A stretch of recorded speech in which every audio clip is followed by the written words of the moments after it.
هذا البرنامج برعاية البنك الأهلي المصري، بنك أهل مصر.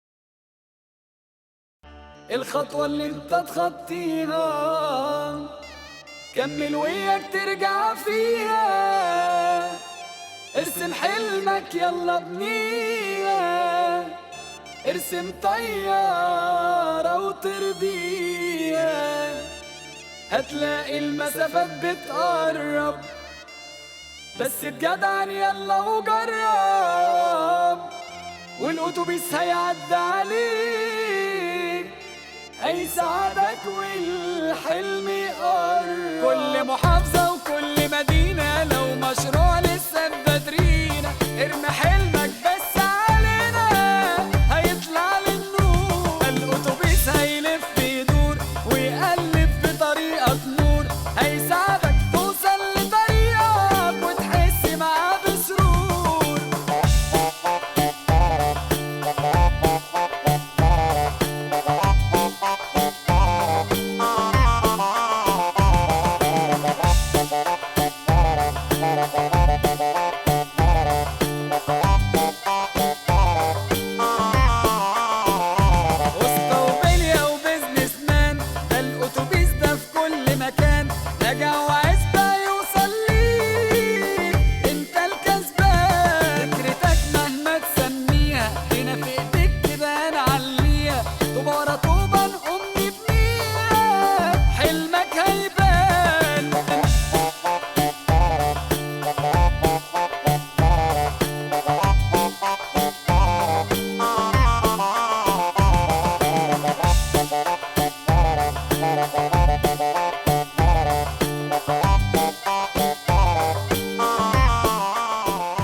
هذا البرنامج برعاية البنك الأهلي المصري، بنك أهل مصر.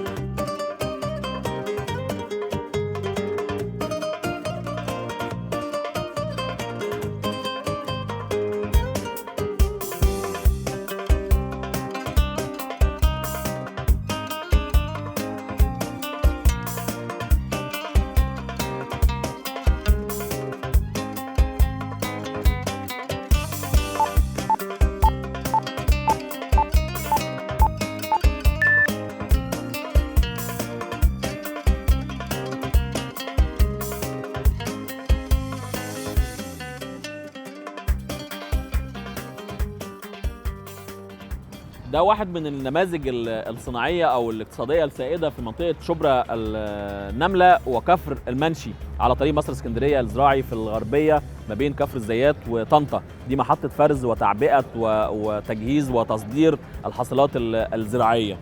المنطقة كمان هنا الحقيقة لها شهرة كبيرة جدا بحاجات تانية زي تربية الخيول، يعني أهم الخيول العربية بتطلع من هنا، يمكن من شبرا النملة. كمان البلح الأحمر بيتم تجهيزه هنا بشكل كبير جدا. احنا الحقيقة نقدر نكتشف طبيعة النشاط الصناعي هنا تحديدا من خلال شبكة الصناعات اللي موجودة على الطرق، في صناعات بلاستيك وفي صناعات كرتون وفي صناعات اللي هي تجهيز الخضار والفاكهة وتصديرها. في أنشطة صناعية متنوعة موجودة في هذه المنطقة. ده واحد من الأنشطة الصناعية اللي موجودة هنا، ولكل نشاطها تقريبا مخصص للتصدير.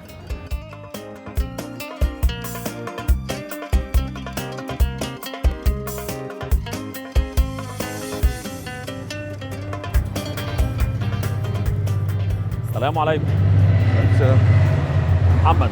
اهلا وسهلا يا اخبار حضرتك؟ اهلا بيك. اهلا وسهلا. مرحبا بيك. احنا جايين نتعرف الاول على نوع النشاط في محطه التصدير. يعني احنا فخورين جدا بان احنا عندنا الصادرات الزراعيه في مصر بقت من اهم انواع الصادرات اللي موجوده دلوقتي. فنفسنا طبعا النشاط يعني يزيد ويتوسع، وجايين كمان لو انتم عندكم اي مطالب او عندكم اي رؤيه ليها علاقه بتطوير الصناعه دي، طبعا يشرفنا ان احنا نكون طرف حتى في التنميه بتاعتها. يا مرحبا بيك. اهلا وسهلا. محمد المنسي. محمد المنسي. واحد من اصحاب محطات الفرز والتصدير، مظبوط كده؟ محطه فرز وتعبئه حاصلات زراعيه واعدادها للتصدير. فرز وتعبئه حاصلات زراعيه واعدادها للتصدير. ايوه. طيب نتعرف بقى الاول على المحطه من جوه. ممكن؟ اتفضل.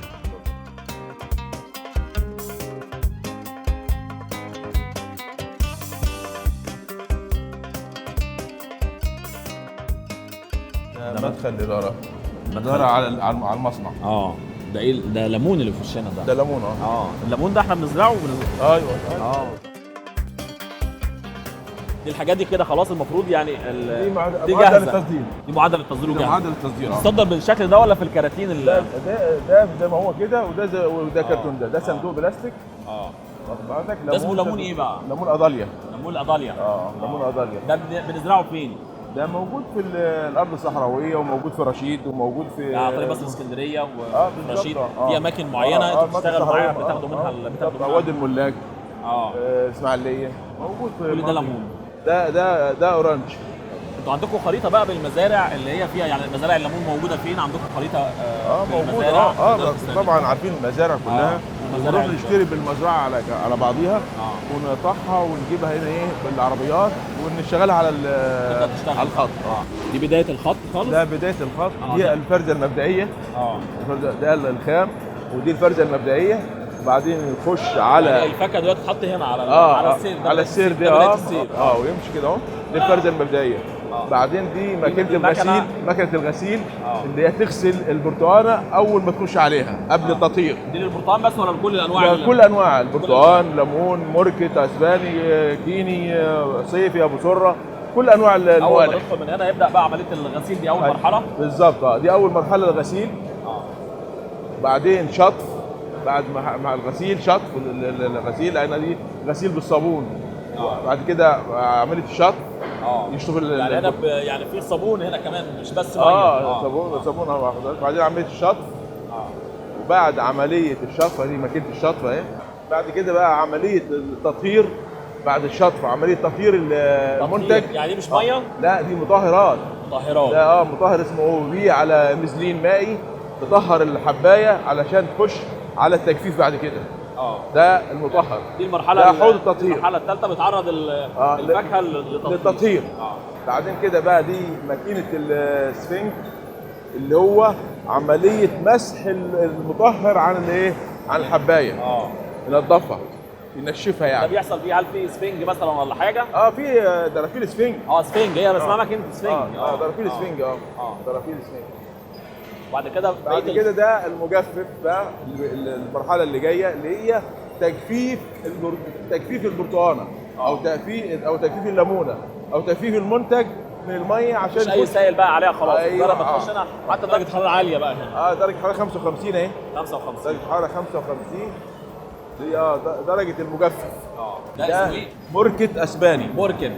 ده نوع من انواع السفندي صح كده؟ نوع من انواع السفنديات. ده بنصدره فين بقى؟ ده بروح ماليزيا، بروح دول عربيه، بروح هونج كونج، بروح كندا، دول العالم. افريقيا. ده المجفف لحد الاخر هنا. كده بقى الفرزه الوسطى اللي هي الفرزه الاصليه.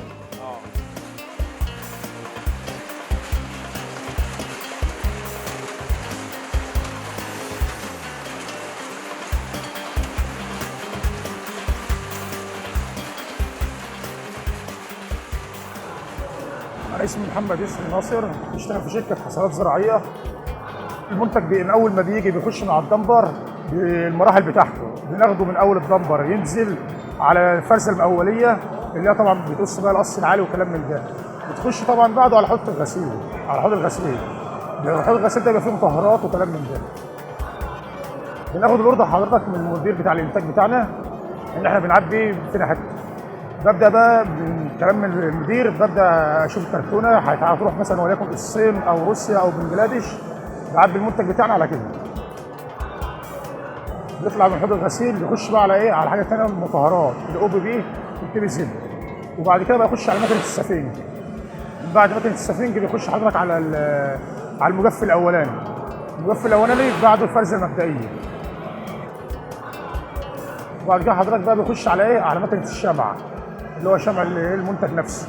بعد كده يخش على المجفف الثاني، وحضرتك بعد المجفف الثاني بيطلع على الفرزه الثانيه. بتفرز. وبعد كده بقى السايزر بيوزع عليه احجام على اللاواير. مثلا وليكن عندي حجم 72، باخد الاوردر ان انا مطلع الصين له مواصفات معينه في كرتونه دي كذا.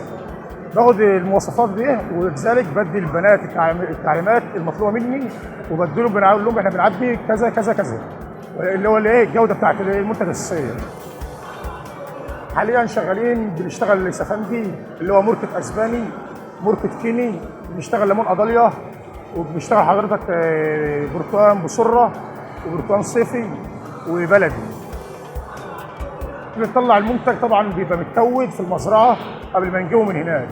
بيطلع مثلا اللجنه تبع الصيدلات الزراعيه او المنتج الزراعي، بتطلع يعني في المزرعه، طبعا بتتمم على المزرعه، بتكوتها دي يعني ايه؟ بتفحص الحبايه، تحللها، بتشوف هل المنتج ده يصلح ان هو يتصدر بره ولا لا. شهر 1 وشهر 2 بيبقى عامه البرتقال الصيفي. البرتقال الصيفي هو المطلوب دايما بره.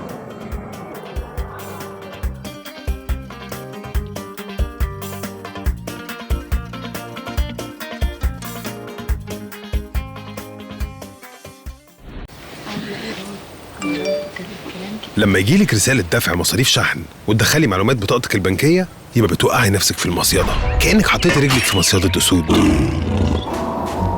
أو حضنتي صبارة، أو حطيتي إيدك في صعق الناموس، أو حفرتي لنفسك حفرة، أو دخلتي قفص قرود ومعاكي صباطة موز. ما تخليش نفسك صيدة سهلة. ما تدخليش بيانات بطاقتك البنكية على أي لينك يوصلك في رسالة من رقم غير معروف.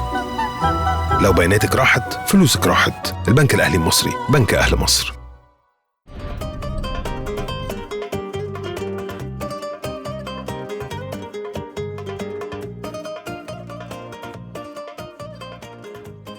حاج محمد المنسي، احنا بدأنا وشفنا خط الانتاج بيبدأ بالخام او اللي هي بنسميها الفاكهه في بدايتها خالص لحد ما بيمر بكل المراحل. يمكن خط الانتاج مكمل كمان احنا شايفينه. يعني عايز قول لنا بقى هل كل الكرتونه دي بتوصل انا شايف على سيور؟ ايوه من ساعه ما بتدخل وهي خامه لحد ما بترجع هنا وتطلع على سير، مظبوط كده؟ ايوه يمشي ماشي لغايه يطلع على الفرزه، ومن الفرزه يعدي على مجفف الشمع، مجفف الشمع يخش على السايزر اللي هو عمليه التحجيم، ومن عمليه التحجيم على سيور التوزيع، ومن سيور التوزيع يخش على ايه؟ على ترابيزات التعبئه. وبعد ما التعبئه نقوم بعمليه ايه؟ الرص على الباليتات، ومن ثم تتبلت. من بعد ما تتبلت تنشال تطلع على الحاويات، تتحمل في الحاويات، تطلع على المواني للتصدير للخارج. رغم ان خط الانتاج يعني انا شايفه يعني خط ضخم جدا، ولكن ما بيغنيش عن العماله. انا شايف برضو عدد كبير جدا من العماله. تقريبا بيشتغل مع حضرتك كام واحد في المحطه؟ المحطه فيها 180 موظف وعامل. 180 موظف وعامل.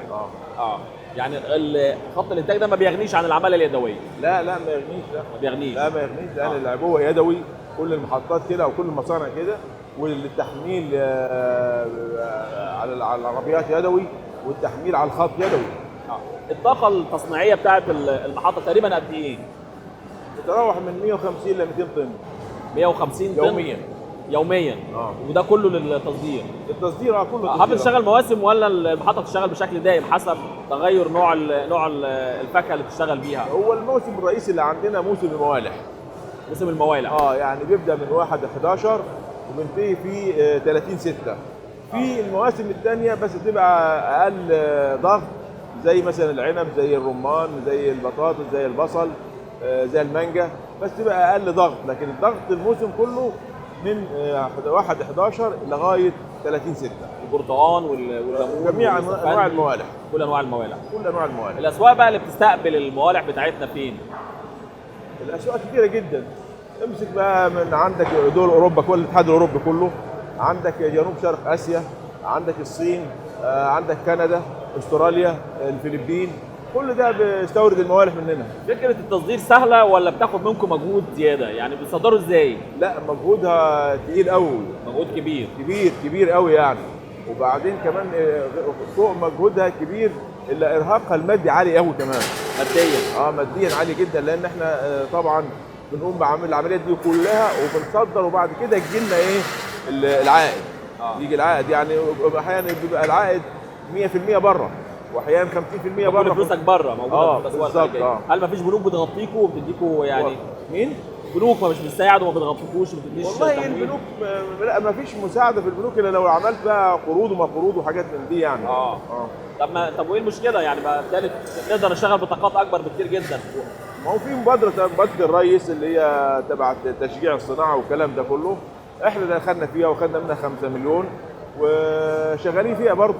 اه بس برضه الارهاق جامد، يعني انت هنا بتصرف يوميا لا يقل عن 750,000 جنيه مصاريف يوميا يوميا. 350,000 جنيه. دي خامات ولا ده خامات وعماله وكهرباء وكل تكاليف المصنع. يعني تبدا بقى برتقال خام، بعدين تبدا كهرباء، العماله دي كلها موظفين، عمليه عربيات نقل، عماله تقطيف في المزارع، كل ده بنصرف في الاول وبعدين بناخد. المنطقه دي اتميزت بمحطات التصدير، يعني اشمعنى المحطات استوطنت المنطقه دي من وجهه نظرك؟ والله هو المنطقه دي اصلا اولا العماله مريحه. العماله مريحه. موجوده ومريحه. الموظفين برضو موجودين، طب ما انت في وسط الدلتا، فوسط الدلتا في عماله كبيره جدا، في موظفين كتير قوي، في مهندسين، فدي مهمه، دي شغلتنا دي شغله عماله. العماله فيها هي العامل الرئيسي.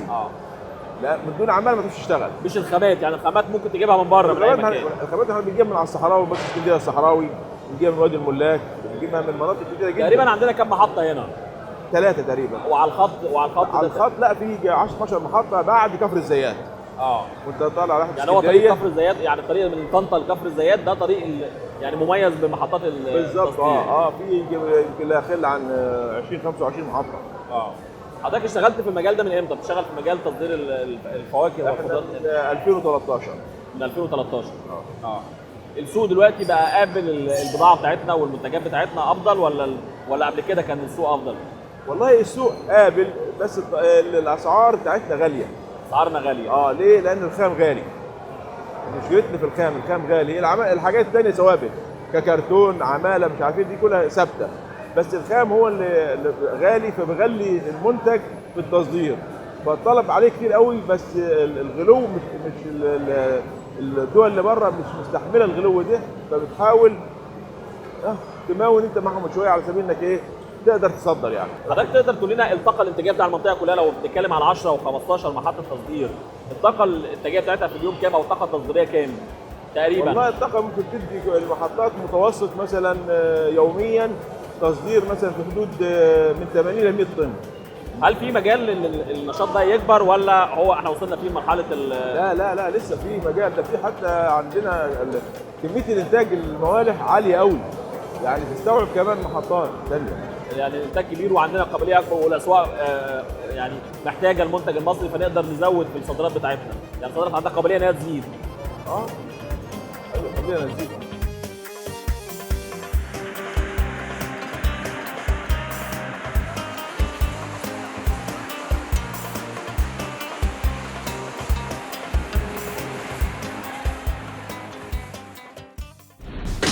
القصة كلها بدأت ببرطمان.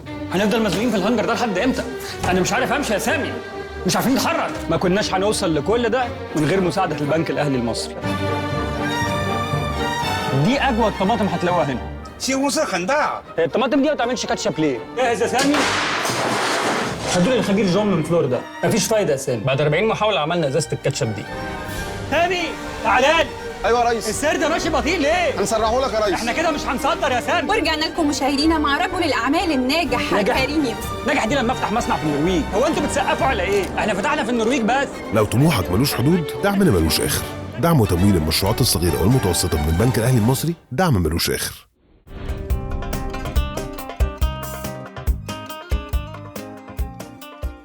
الممر ده امن نمشي عليه؟ يعني كده؟ لا مكان ده امن. امن. اتفضل. ده بيفرز دلوقتي كل حجم لوحده. كل حجم لوحده. يعني الحجم الاصغر فالاصغر فالاصغر فالاكبر. لا في نفس ايه؟ اكبر حاجه. بيوزع بقى ده على هو ده بيخش كده اهو على الايه؟ على اللواين. كده بيخش على اللواين، على الخطوط يعني. والبنات بتقوم بالتعبئه. هو الملاحظ ان كل اللي بيعبوا بنات، هل ده ليه علاقه بايه؟ ان هم بالهم طويل شويه؟ هي كده العاده كده. وهم بالهم اطول منا صحيح. الرجاله ما بتقدرش تعبي، لانه طريقه العبوه لها فن. 3 4 4 5 5 6 مش اي حد. يعني الست دلوقتي بتعبيها طريقه معينه. طريقه معينه. ده بيتحكم في ايه بقى؟ ده الكنترول بتاع المصنع كله. ده الكنترول بتاع المصنع. يعني ده اللي بيوقف وبيمشي وبيسرع وبيبطأ. يعني هو شايف كل الخطوط ويقدر يسرع هنا او يبطأ هنا حسب الحركه عن الخطوط. دي اخر مرحله في الخط. تخش على مرحله التعبئه والتغليف. على سيول التوزيع. سيول التوزيع. دي اسمها سيول التوزيع. وبعد كده على خطوط التعبئه. صح كده؟ بالظبط. ده كده خلاص بقى ده التحجيم. ده اللي بيوقع كل بطانه حجمها. والراجل ده هو اللي بيتحكم في كل المصنع. هو الراجل ده اللي بيتحكم في الموضوع ده. اتفضل. خطوط الانتاج دي بقى مصنعينها ولا مستوردينها؟ الخط ده تصنيع محلي. صنعوه فين بقى؟ السايزر اللي هو آلة التحجيم ده المستورد من اسبانيا. انما الخطوط دي كلها صناعه محليه. تصنيع محلي. حضرتك زي ما قلت برضو العدد هنا اهو. ايوه لازم بطريقه معينه. حسب الحجم. 4 6 4 6 صح؟ 6 4. في حجم اصغر يبقى غير يعني. له طريقه لوحده.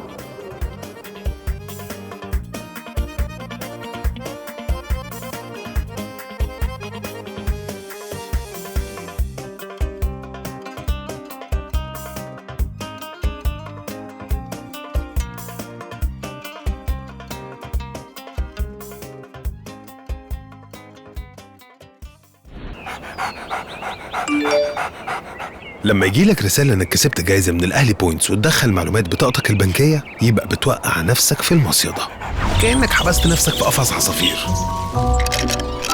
او زنقت ايدك في برطمان، او قفلت على نفسك كبوت العربية، او ربطت نفسك، او اصطدت نفسك بشبكة. ما تخليش نفسك صيدة سهلة. البنك ما بيبعتش رسائل تطلب معلومات بنكية من الاهلي بوينتس او من اي خدمة بنكية تانية. لو بياناتك راحت فلوسك راحت. البنك الأهلي المصري، بنك أهل مصر.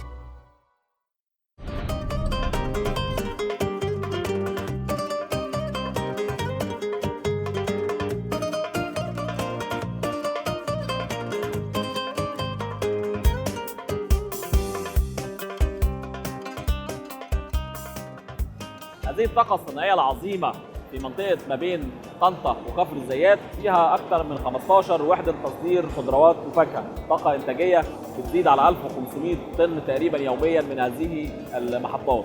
يمكن العامل المشترك ما بين كل المحطات هو في مساحة المصانع وتكدس العاملين وخطوط الإنتاج العريضة والطويلة وكثيفة الإنتاج.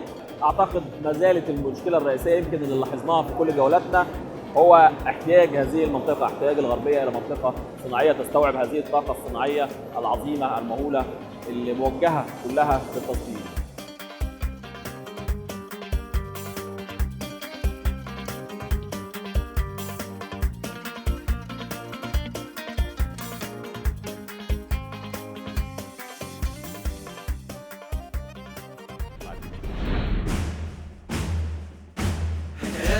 بنكتب بدايتها، ماشيين وراها في سكتها، عايشين بروحها وقوتها، ومكملين سوا من سنين.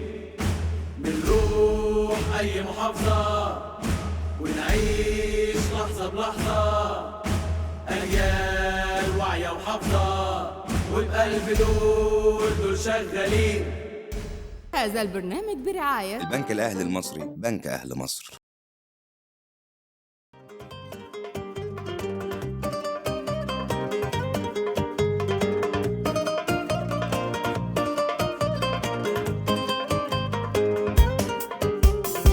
اكسسوار ونجف ورخام، كله بيحكي ويتحكى بيه، وحديد مصر لا يعلى عليه. مصنعنا دي مش عايزة كلام، مزرعنا تملي في تطوير، والأحذية بقى والسجاد مشهد كل لما بيتعاد، نلقى أملنا في بكرة كبير. الأتوبيس بيلف كتير عاللي بيشقى وعنده ضمير، لو فين بقى بيروح ليهم لسه يا مصر الدنيا بخير. الأتوبيس بيلف كتير عاللي بيشقى وعنده ضمير، لو فين بقى بيروح ليهم